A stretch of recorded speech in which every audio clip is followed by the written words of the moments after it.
¿Cansado de la desinformación en salud? ¿Confundido por tantos mitos? Aquí en Hablemos Claro con la doctora Diana, la salud deja de ser un misterio para convertirse en un tema que todos podemos comprender. Prepárate para interactuar con los especialistas más destacados, sin tecnicismos y hablando claro sobre todo lo que importa para tu bienestar.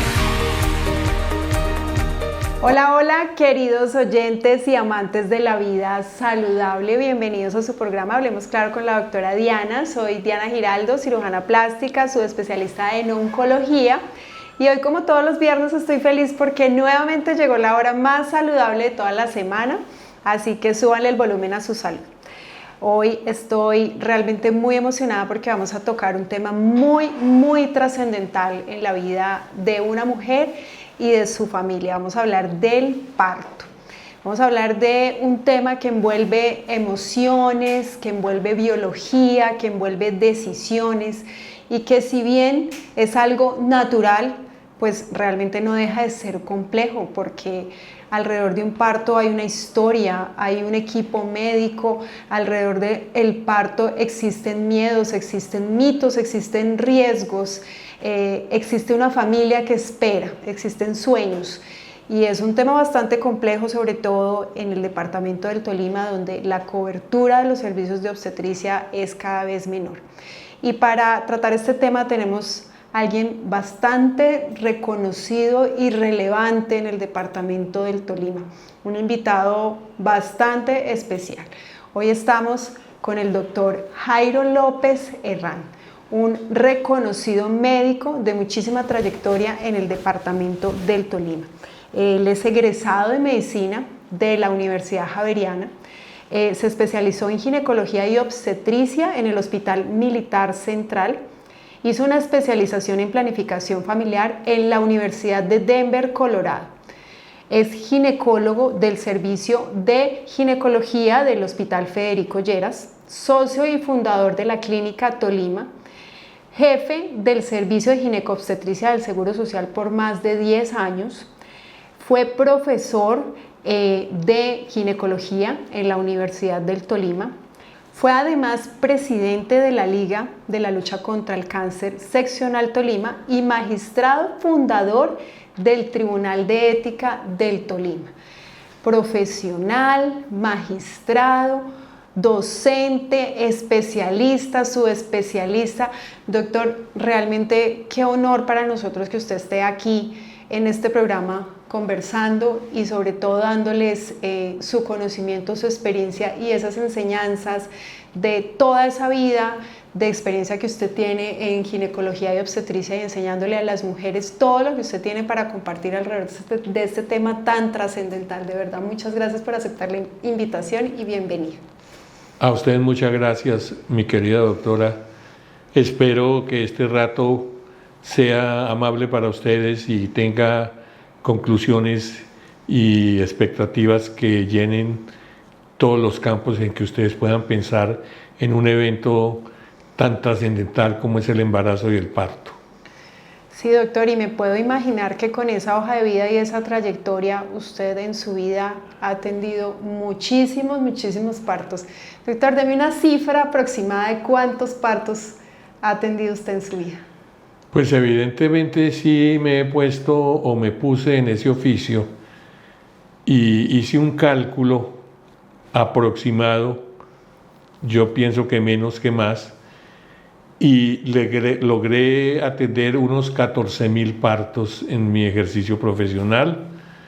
Al fin y al cabo yo duré casi más de 50 años ejerciendo esta profesión. Bueno, eso es muchísimo, entonces creo que es la persona idónea para tratar este tema tan importante y tan trascendental. El parto, estar trabajando y ejercer en el primer momento de la vida, en el momento de dar a luz, en el momento del nacimiento, es algo muy importante, porque además de ser el momento más maravilloso en la vida de una mujer, también es el más desafiante, doctor. Y realmente hay muchas preguntas, muchos miedos, muchos mitos alrededor de este tema que usted con su experiencia nos puede sacar de muchísimas dudas. Entonces, mi primera pregunta y la primera pregunta que nos hacemos muchas mujeres en el momento del parto, doctor Jairo, antes se consideraba que las mujeres no debían comer en ese momento y debían estar en completo ayuno por si se presentaba alguna emergencia. Hoy día se sabe y se considera que sí deben hacerlo. ¿Cuál es su recomendación con respecto a la alimentación justo en este proceso? Evidentemente, pues ustedes entenderán que yo también estuve en una época en que había otros conceptos diferentes, pero el concepto de que la paciente tenga que estar en ayunas en su trabajo de parto está totalmente revaluado en este instante. Antes la paciente materna llegaba a una sala de parto, en su trabajo de parto podía durar 8, 10 o 12 horas en trabajo de parto y no se le suministraba nada por la vía oral, porque se pensaba que corría el riesgo de que si terminaba en una cesárea pudiera broncoaspirar, y al broncoaspirar, porque tienen vómito, pues es una complicación bastante grande. Pero esto ha sido totalmente revaluado en este momento. Se aconseja, por el contrario, que tenga una dieta líquida la paciente si tiene algún problema menor, pero si no tiene ningún problema puede tomar hasta líquidos y algo de dieta blanda que le va a producir una carga de calorías, una carga de energía, claro, que la van a necesitar en el momento del expulsivo del parto. No, pues imagínate uno en ese momento pujando y sin comer, ¿cómo hará? Eso realmente, gracias a Dios, está completamente revaluado. Pero total, es increíble, uno me pongo a pensar, increíble. Lo que se hacía antes. Lo que se hacía es increíble. Bueno, y hablando también de esas comparaciones de antes y ahora, bueno, cuando yo estaba en mi internado, que roté por cierto mucho tiempo en ginecología, los partos, todo el trabajo de parto de las mujeres eran recostadas en una cama, pujando, pero hoy en día se sabe que hay varias prácticas que están siendo permitidas, aceptadas e incluso está demostrado que son más favorables para el momento del parto, como la deambulación, como el parto en bañera, en agua.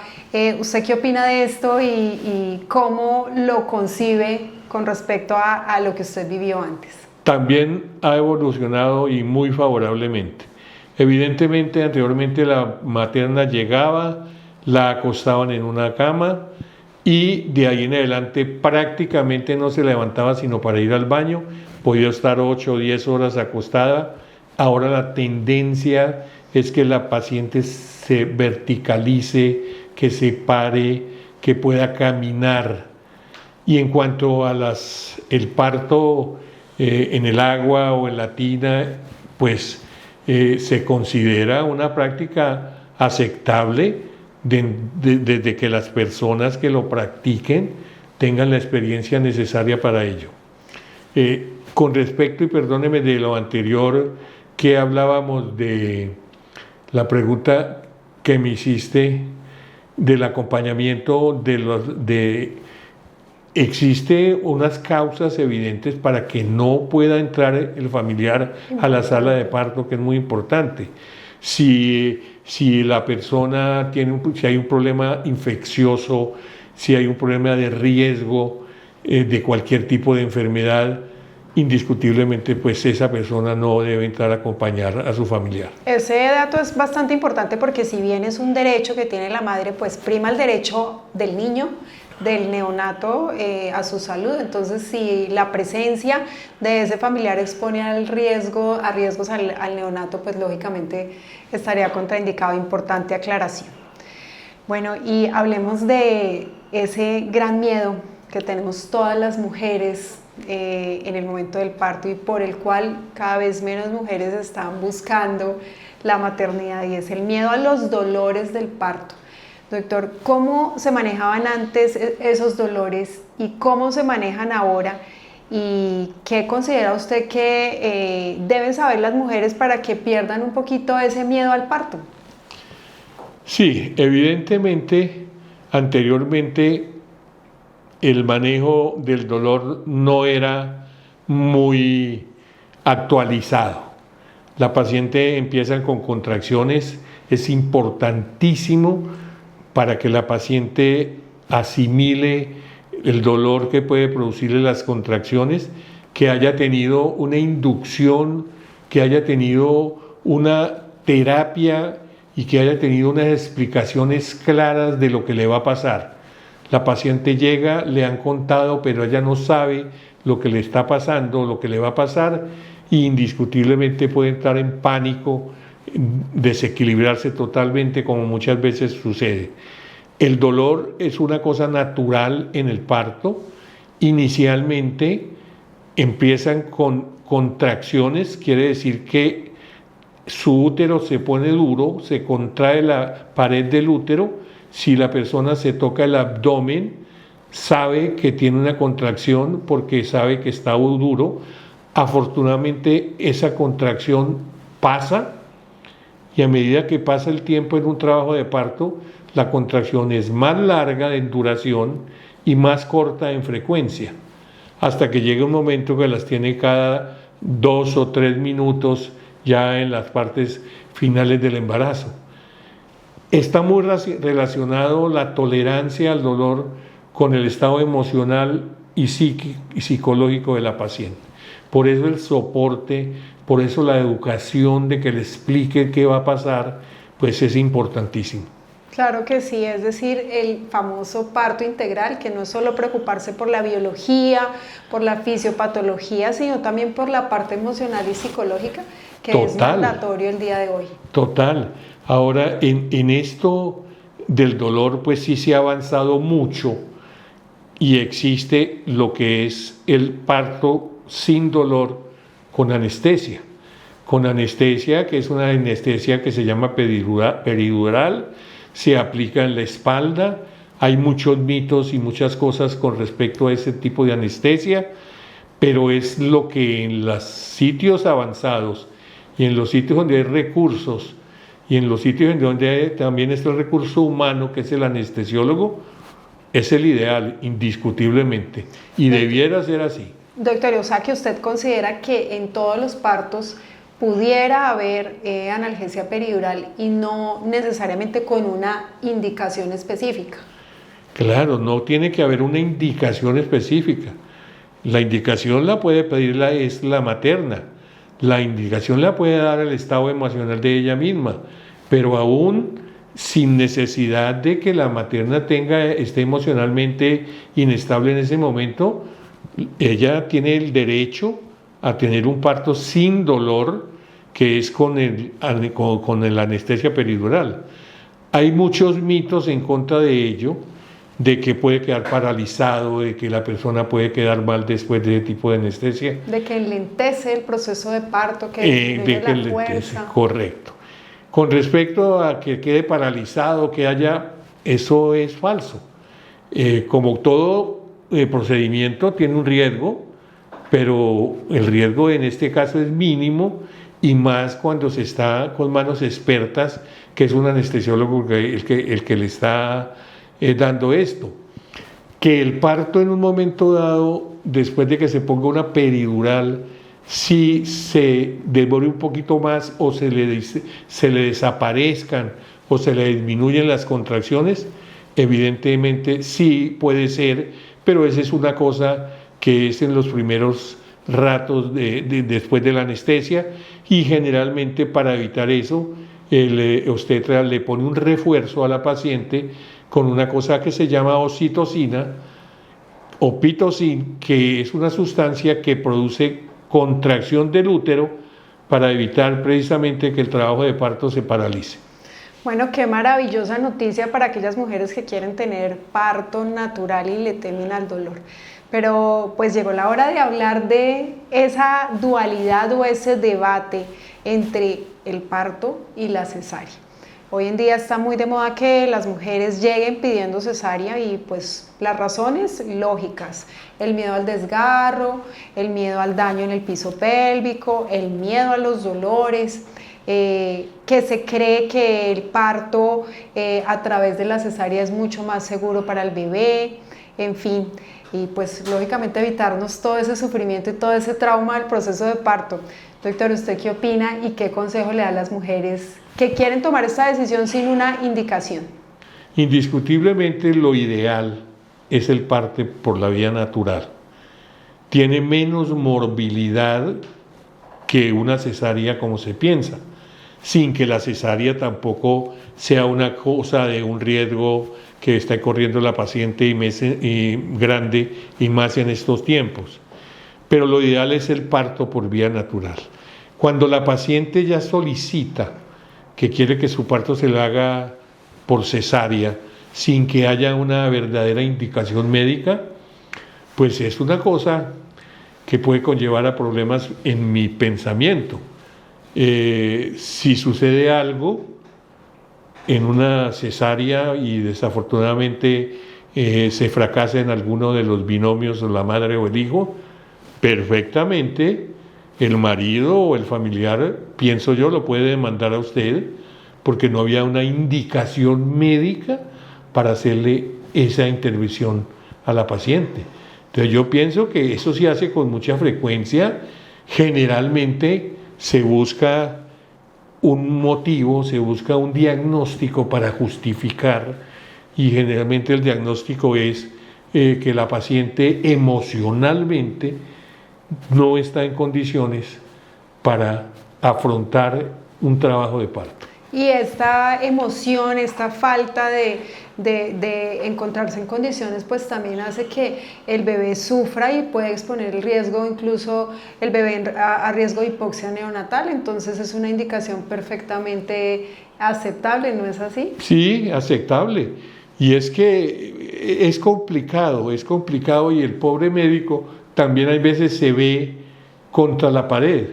Entonces es el caso de la paciente que está en trabajo de parto, que el médico considera que está evolucionando satisfactoriamente, que el parto puede ser por vía vaginal sin mayor problema, y la familia o la paciente misma en su desespero, en sus dolores, insiste que le terminen el parto por cesárea, que la opere. Resulta que el médico, en su criterio perfecto, insinúa que debe seguir por vía vaginal, y por alguna circunstancia se fracasa en la vía vaginal en el periodo último del embarazo, y ahí el médico es cuando el paciente y la familia lo recriminan y le dicen: nosotros le dijimos que queríamos que hacer cesárea y usted no quiso complacernos en esto. Es un problema complicadito. Sí, doctor, eso que usted menciona es bastante importante porque la ginecobstetricia es la profesión con mayor riesgo médico-legal, ya que ustedes están en el momento del nacimiento y están actuando en un binomio que es protegido por la ley, que es el binomio madre-hijo. Entonces los riesgos legales para ustedes son bastante importantes y se encuentran inmersos frecuentemente en unas decisiones bastante complejas como la que nos acaba de mencionar. Y otra decisión bastante compleja y que puede afectar muchísimo la vida y la posterior sexualidad de las mujeres es la decisión de la episiotomía. Y es también uno de los miedos que nos hacen buscar la cesárea en lugar del parto. ¿Qué le podemos decir a las mujeres acerca de esta decisión, de los riesgos y de cómo corregir a futuro este desgarro y cuáles son esas implicaciones para la sexualidad a largo plazo? Evidentemente, si hablamos del Antiguo Testamento, todos los partos que atendíamos en una época, o a la gran mayoría, sobre todo de las primigestantes, se les hacía una episiotomía, que es simplemente, pues, con una tijera, cortar parte de su periné para ampliar y facilitar la expulsión del producto fetal. Eso casi que se hacía de rutina. En este momento, la tendencia es que entre menos se haga, muchísimo mejor. Es más, tiene que haber casi que una indicación precisa para que se pueda hacer o se deba hacer la episiotomía. indicación como que haya un sufrimiento fetal y hay que tratar de sacar el feto lo más pronto posible, de que se van a tener que instrumentalizar el parto con unos forceps, pues eso serían indicaciones para la episiotomía. La episiotomía, evidentemente, pues al fin y al cabo es una sutura que no en todos los casos, pero puede afectar el piso pélvico. En pocos de los casos también puede en un momento directo afectar las relaciones sexuales porque quede algún punto muy sensible y ocasione dolor con la relación sexual. Pero en este momento no es la tendencia a hacerla y entiendo que tiene que tener el consentimiento informado de la paciente para que le hagan la episiotomía. Totalmente de acuerdo. Doctor, y aquellas mujeres a las que se les realizó episiotomía y pues que consultan frecuentemente, incluso en mi consulta he tenido casos, que consideran que secundario al parto o a la episiotomía quedaron con el canal vaginal ensanchado y que esto favorece que no tengan placer durante las relaciones sexuales. ¿Existe algún tipo de tratamiento para estas mujeres? Sí, pues evidentemente no solo por la episiotomía, sino solo por el hecho de tener varios hijos, de haber tenido varios partos, indiscutiblemente el piso pélvico y la vagina en sí, pues sufre de una flacidez que hace que la sensación, y no solo la sensación, sea mucho más amplia que la persona que nunca ha tenido un parto, y eso hace también que la relación sexual sea totalmente diferente. Evidentemente hay corrección para eso, hay ejercicios especiales para el piso pélvico, tratamientos para el mismo, y hay un tipo de cirugía que se llama la colpoperineorragia, que simplemente es la cirugía plástica de los ginecólogos. Están haciéndole la competencia, doctora. Entonces, excelente, porque es una cirugía necesaria. La sexualidad para las mujeres es fundamental. Y pues cuéntanos qué ginecólogo realiza ese procedimiento, porque me llega bastante a la consulta esta solicitud. No, en mi época era una cirugía común y corriente, de rutina, que prácticamente cualquier ginecólogo está capacitado para hacer la colpoperineorragia, que es cerrar, apretar y cortar lo que redunda un poco. Excelente dato para esas mujeres que sufren de esta pérdida de la sensibilidad durante el acto sexual secundaria a los partos. Hay que tener, lógicamente, que haya una indicación para ello. Con los partos la vejiga se cae, entonces el recto también puede tratar de protruirse por el orificio de la vagina, entonces la paciente al pujar, pues su vejiga brota y su recto brota, y pues esa es una indicación para optar por la vía quirúrgica. Claro que sí. Bueno, doctora, hablemos ahora de algo fundamental, de algo muy preocupante que está sucediendo no solo en el departamento del Tolima, sino en todo nuestro país, y es la disminución de los servicios de urgencia obstétrica, y esto se debe a la situación, lógicamente, de la salud del país, a la menor tasa de natalidad que está ocasionando que el costo se vea aumentado alrededor del parto, porque de todas formas en un servicio de urgencias tienen que haber todos los especialistas que tienen que estar 24/7, tienen que haber un servicio de transfusión, tiene que haber una serie de requisitos que son altamente costosos. Entonces, ¿qué considera usted que está sucediendo alrededor de esto y cómo se encuentra el departamento del Tolima en materia de servicios de obstetricia?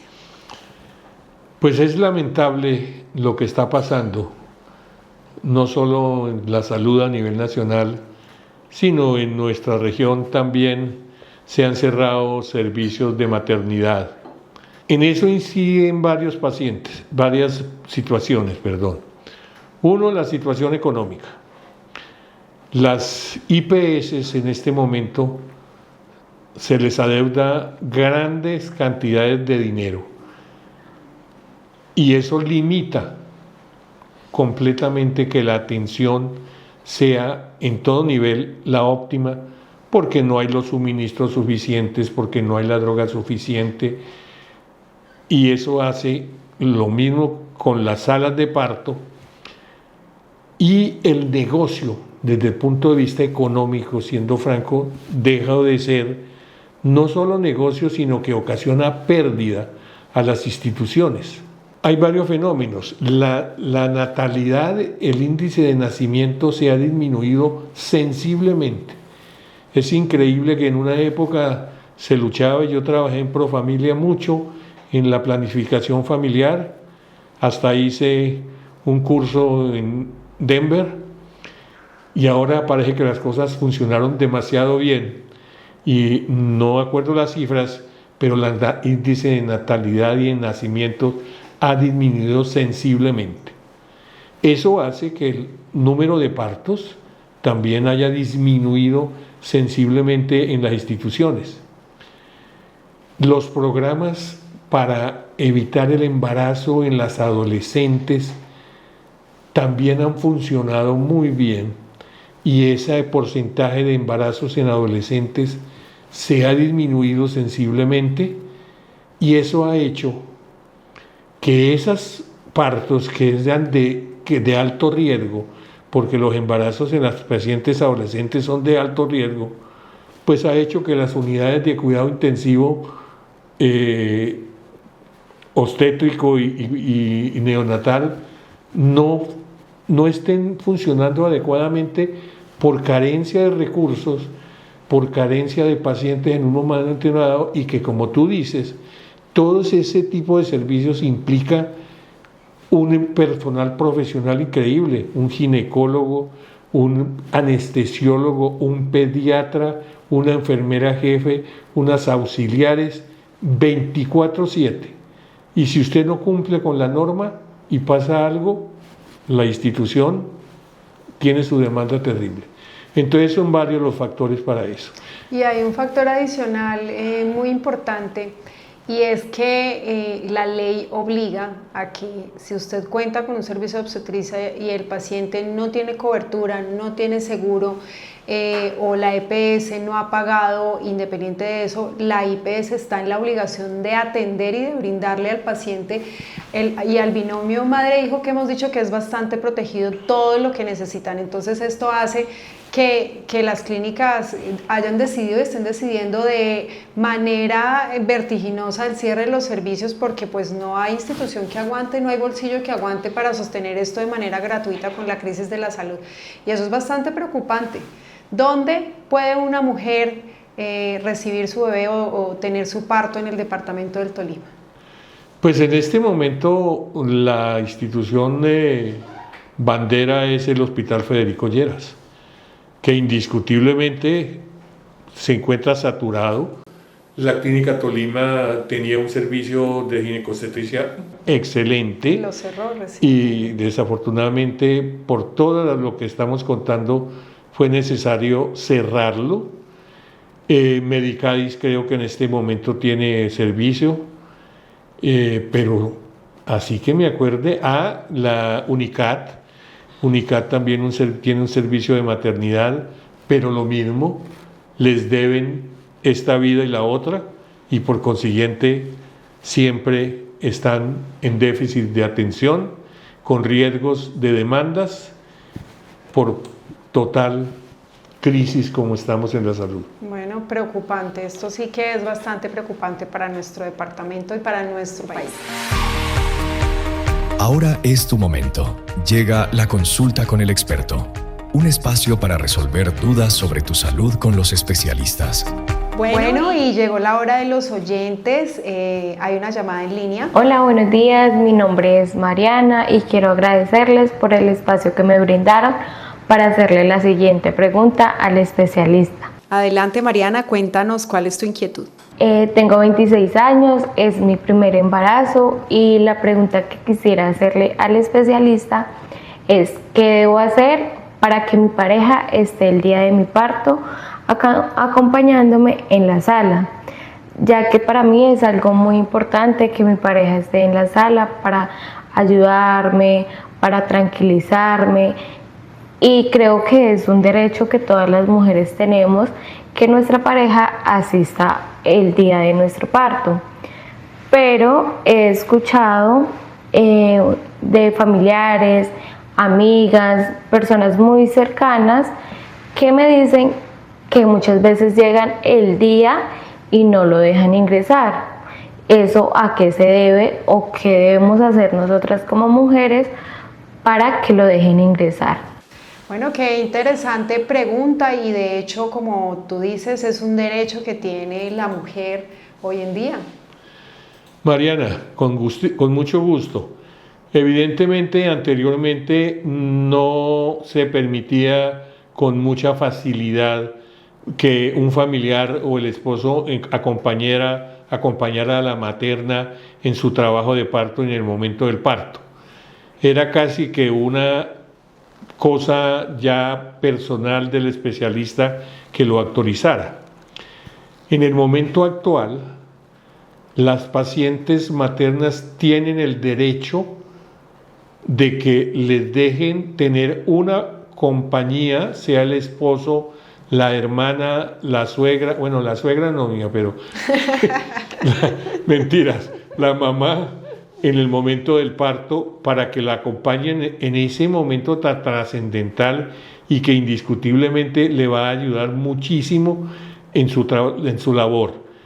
Usted puede exigir que por ley en este momento, mientras no haya una contraindicación que lo piensen los especialistas, pues deben dejarla ingresar la persona que usted considere la pueda acompañar. Bueno, entonces ya sabes, efectivamente es un derecho y lo puedes exigir. Tienes toda la razón. ¿Hay otra llamada en línea? Hola, muy buenos días. Mi nombre es Ana Milena. Primero quiero agradecerles por el espacio que me están brindando y quisiera preguntarle al doctor el día de hoy, pues yo actualmente tengo 20 semanas de embarazo, aún no sé si mi parto va a ser parto normal o va a ser una cesárea. Quisiera saber si después de una cesárea me podría volver a embarazar y cuánto recomendaría, cuánto tiempo debo esperar después de una cesárea para poder optar por un segundo embarazo. Muchas gracias y saludos a todos.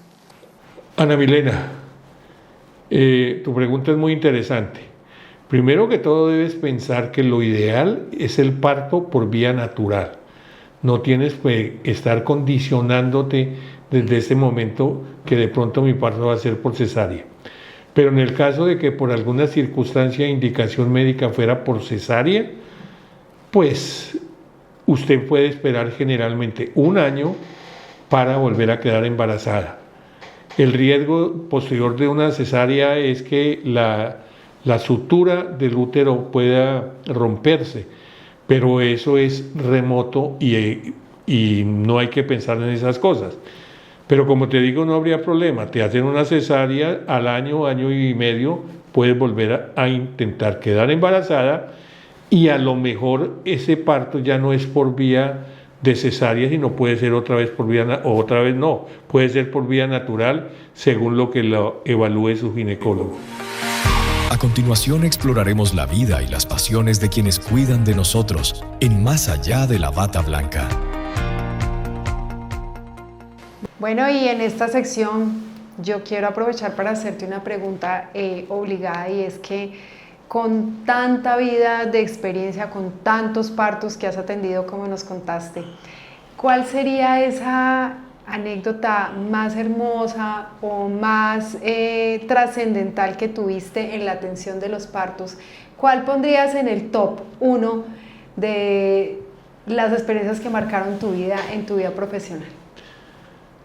Es difícil, porque sí, verdaderamente en tantos años son muchas, pero hay una que quizás por el momento en que se produjo, por las circunstancias en que se produjo, me impactó bastante cuando sucedió la erupción del volcán del Ruiz que arrasó con Armero yo manejé en el SENA, se creó un sitio a donde los heridos de menor gravedad debieran llegar a ese sitio porque el Federico y las clínicas estaban saturadas. Yo manejé ese sitio, el director del SENA era el doctor Mario Echeverry y él me llevó allá para que manejara y tuvimos más de 80 pacientes en el SENA.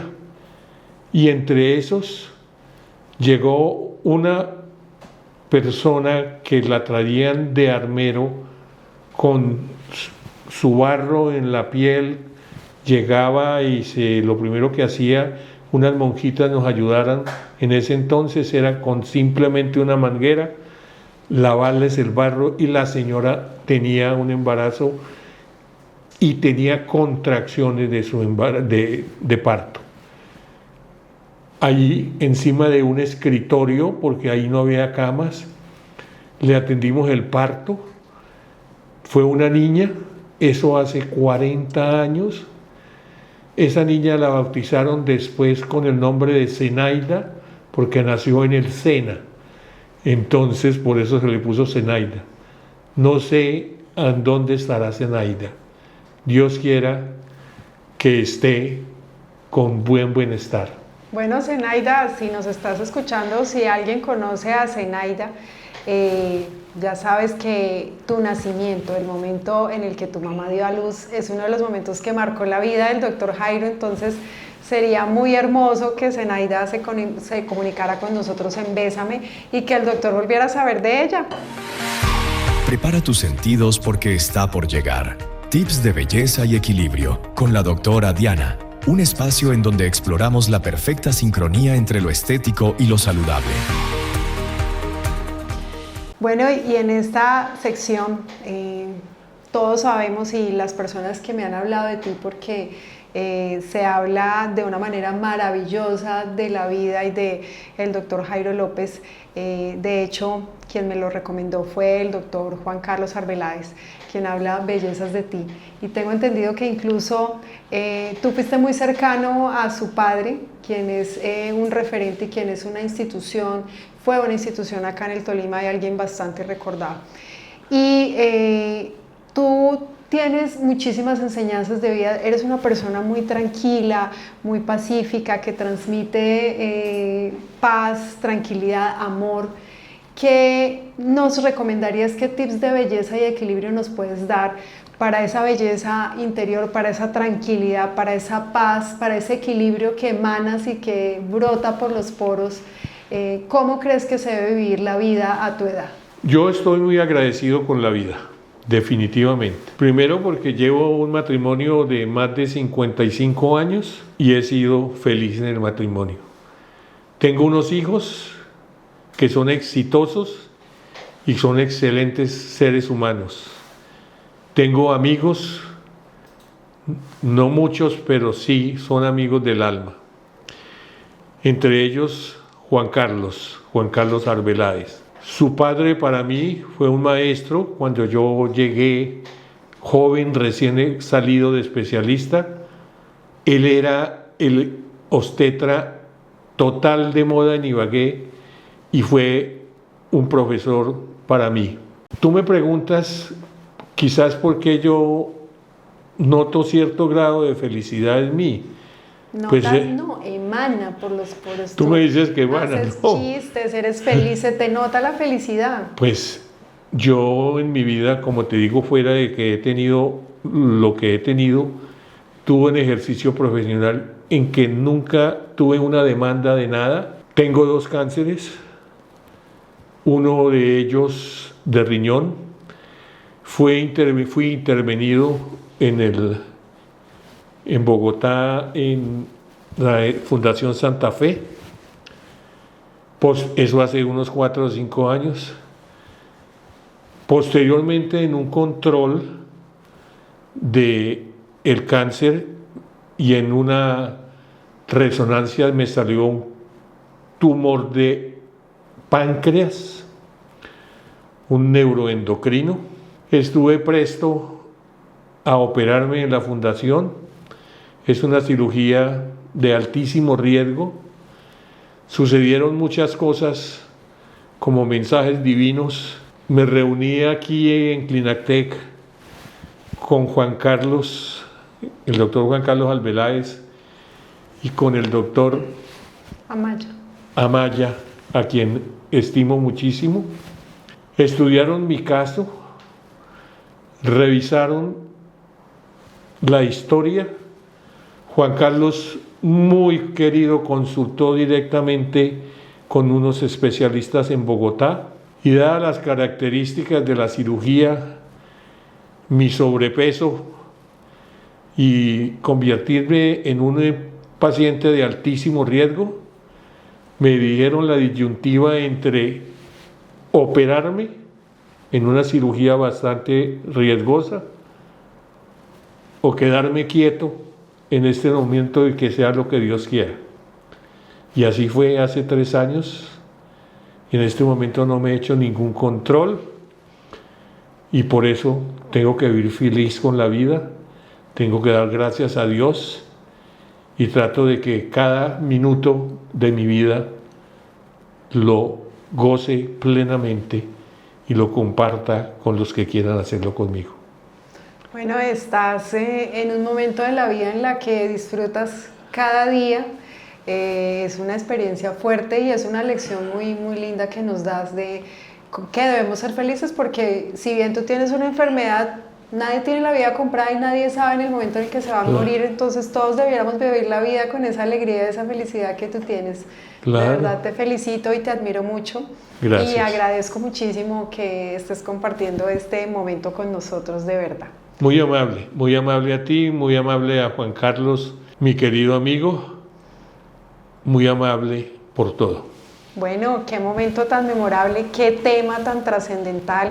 Realmente es un tema que nos toca a todos, el parto, el momento más importante, más relevante en la vida de cualquier mujer que toma la decisión de ser madre. Y bueno, así hemos llegado al final de nuestro programa. Esto fue Hablemos Claro con la doctora Diana, y este tema tan importante va a quedar hoy grabado y subido a nuestras redes de YouTube, Spotify. No olviden seguirnos en nuestras redes sociales de Bésame y Diana Giraldo MD. Compartan este programa, esta entrevista realmente fue muy linda y muy importante. Se compartió información relevante para todas aquellas mujeres próximas a tener su hijo, próximas a embarazarse. Información fundamental.